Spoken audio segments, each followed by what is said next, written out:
Hello everyone, my name is Kitetsu and welcome back to my channel. In this video I'm going to open the Malign Sorcery Box. I said in the comments that I haven't actually opened this yet, and basically I was saving it for you guys, and it's been eating away at me knowing that I've got this here and I haven't opened it at all. So I'm super excited to take a look at this with you guys on camera. Hopefully the lighting of this video is okay because the sun keeps going behind clouds and it looks so much better when it's kind of a little bit brighter. But I've also set up a little lamp. You can probably see it reflecting there a bit. Hopefully it's not gonna ruin the quality of the video. But yeah, obviously I haven't really done a proper look at this yet. And I know an awful lot of you are asking me about it, and I can't wait to talk more about it because basically this General's Handbook looks absolutely incredible, and there are a lot of changes to some of these units, and it's all quite exciting stuff. So yeah, I'm looking forward to talking about that too. The other thing I want to mention is the fact I've stuck together my first two sequitors from the box. Hopefully they're coming through okay on the camera, but they look very, very cool. You might be wondering why I've stuck together the Stormcast instead of the Night Haunts, and basically it's because I took these to my girlfriend's house last night and they're very much more sturdy and solid and less likely to break than the Night Haunt models. So yeah, I thought I'd start with something that's a little bit more robust, but I particularly love the female one. I actually made a point of gluing her together first because I particularly love the direction Games Workshop is taking with all this appropriate gender representation. But right, let's take a look at this box. It looks absolutely amazing. The cool thing is you basically get every single endless spell in this box. So it's the one box you basically need to buy if you're interested in using any of these. You get a Purple Sun, Ravenak's Gnashing Jaws, a Prismatic Palisade, the Geminids of uhl-gysh, a Burning Head, a Malevolent Maelstrom, a Suffocating Gravetide, which is this awesome looking thing over here, Quicksilver Swords, an Emerald Life Swarm, an Aether Void Pendulum, 1 Chromantic Cogs, 2 of the Umbral Spell Portals, and 3 Soul Snare Shackles, which must be these wonderful things here. They've said this box is going to cost the same amount as a start collecting set, so it's basically going to be £50. They haven't officially put an actual figure to this box, but yeah, I'm 100% certain it's going to be £50. But just look at the detail on these things, they look so good when they're all painted up. We've looked at the rules quite a lot on this channel already, so I don't need to talk too much about what every single one does. You know, this is just an unboxing video, but yeah, let's dig straight into this. I have not opened this as I said, but let's take a look inside. This is actually a little bit awkward with my camera setup that I've got at the moment. What have we got here? Okay, so this is going to be the models, I'm guessing. This is already looking pretty cool. Oh, nice. And we've got a book in here as well. So I'm going to throw this box out the way for now. As cool as it looks, we don't need that in the shop. And let's cut straight into all of these cellophane packets as well. Okay, so this is what we get in terms of a book, which is actually quite thick. That's nice and surprising. And then on top of that we get the build instructions, which I'll take a look at in a moment. The book itself is weighing in at 88 pages. So again, that's a decent sized little expansion book. And let's take a little look at what we've got in here. So we've got a bit of a background, magic in the mortal realms. We've got a new era of magic, and that basically lists all of the different spells that we're going to have in the book, and I assume all of their rules too. Then we've got a section on painting them, which is 12 pages long, so that's very cool as well. And nice, here are all of the different spells for all of the different regions. I didn't actually realise they were going to do that in this particular book, so that's very cool. Here we go, this is all the background stuff, learning magic, destruction, death, chaos and order. A look at Realmstone and what that is. We've got how living magic came to the mortal realms. So this is basically like your backstory to why Nagash has messed everything up and put it all out of balance. Artifacts. Look at that for a piece of artwork. It looks absolutely gorgeous. It looks like we've just got a page for every single one of these spells, which is very cool.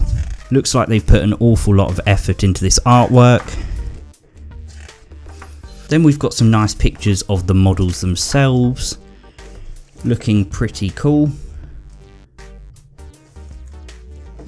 We've got the painting guides, which tells you how to paint them, and they look very simple and easy to do to get quite a good effect. I'm definitely going to paint mine using these guides because, yeah, I want like quick results basically. I've got a massive backlog of things to paint. Then we've got some battle plans, which are pretty cool. Then we get onto the actual rules, which looks like it's kind of the last 20 or so pages. We've got some stuff for the Path to Glory, which looks cool. Then we get onto the stuff that I find more interesting, which is all the different spells for all of the different realms. Gairan is a pretty good place to start, so let's just pick one of these at random and have a little look at it. We've got Whip Vines, and it's got a casting value of 5. If successfully cast, pick a point on the battlefield within 18 inches of the caster that's visible to them. Roll a dice for each enemy unit within 3 inches of this point. On a 4+, the unit being rolled for suffers a mortal wound. So just from that one little sample, it looks like they're not going to be massively overpowered. They're just going to give you a whole host more options of what you can use for all your wizards, which is pretty cool.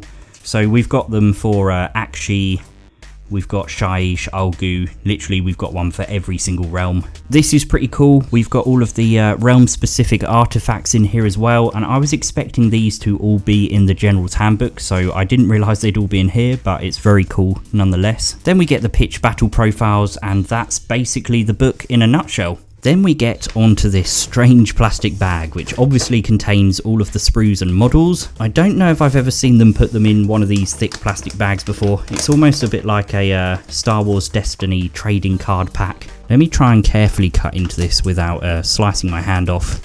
That's a lot of colourful sprues in there.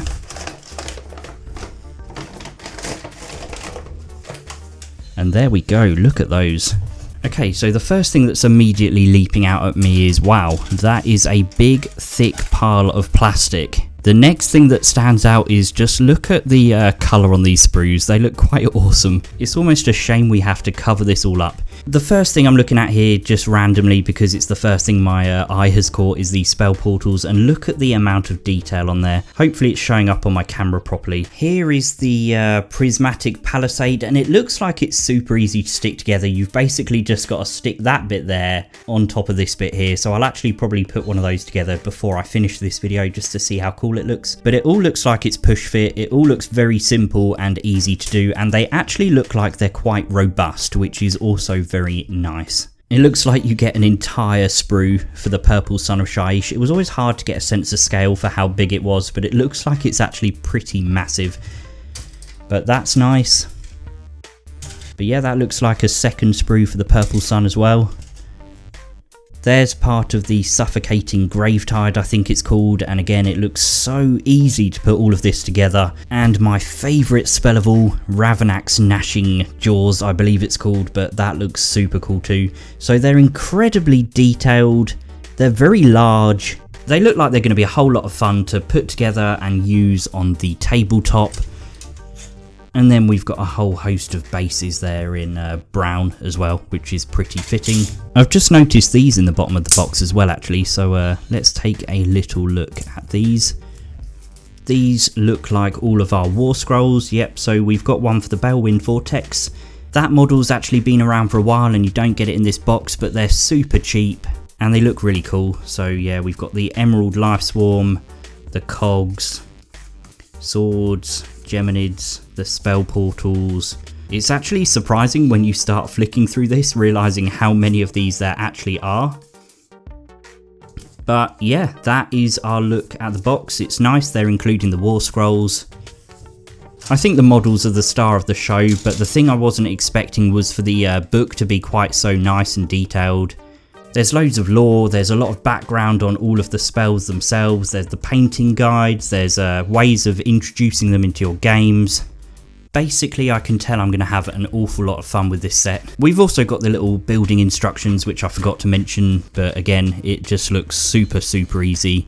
It's all push fit, like I said. It's all nice and in colour. It's funny how the Purple Sun of Shaiish takes up so many pages and then everything else is just super fast to put together. You could probably have this box made within about 15 minutes, and that's going quite slowly. It'll probably take longer to clip everything off the sprues and tidy them up than it will to actually clip it all together. Let's actually prove a point. In fact, let's see how quickly I can build one of these. I think it's called the Prismatic Palisade, as I said a minute ago, but take your clippers, cut all the way around. There's quite a lot of attachments to the sprue for some reason, but it's a very thick model. It's very robust, which is something I complain about every once in a while, that some of these models have been a bit fragile recently, and now we've just got these absolutely massive pieces of scenery that are chunky, and you know, you're not going to break this very easily, but literally the whole model is just made of these two pieces, which is so simple, so quick, so easy. Clip this thing off, clip all of these off, take that out, and then slot it together, and there we go. Voila, we've got an instant piece of scenery. Obviously I'm going to go away off camera and tidy this up, glue it together, and then I can start painting them. But yeah, I just can't believe how quick and easy that was to basically cut off the sprue and assemble. It's rigid, it's robust, it's going to survive a trip in your bag. Yeah, I'm very impressed with that. Whilst we're here, let's also assemble the Suffocating Gravetide, because that looks pretty cool. This one I'm going to have to chop off with just a little bit more care, but again, it's very thick. I'm being a little bit heavy-handed in a way, and I don't feel worried about doing that, which I can't say with most of the models that come out of Games Workshop, but I think these would survive a little bit of a battering, to be honest. But okay, here we go. So we've got our two pieces, and this just clips straight in like that. And there we go. That's another spell completed, apart from cleaning it up a bit, and this one is actually already sort of on a base already. I mean, I haven't used these in the game obviously because they've only just come out and I've only just started putting them together, but I can tell you now that in terms of the quality of the detail of the models, the ease of assembling it all, the quality of the book, the number of models you actually get in here, which is 13 different spells made up of 17 different models. Would I say these represent good value for money for the £50 that they cost? Absolutely. I'm actually very excited that I got them, so again, thank you so much to Games Workshop for sending me an early copy. I'm really looking forward to using these in some of the games I play, but yeah, basically I won't build any more just because I wasn't actually planning on building any of these anyway, but when I saw how easy some of them were to put together, I thought, why not?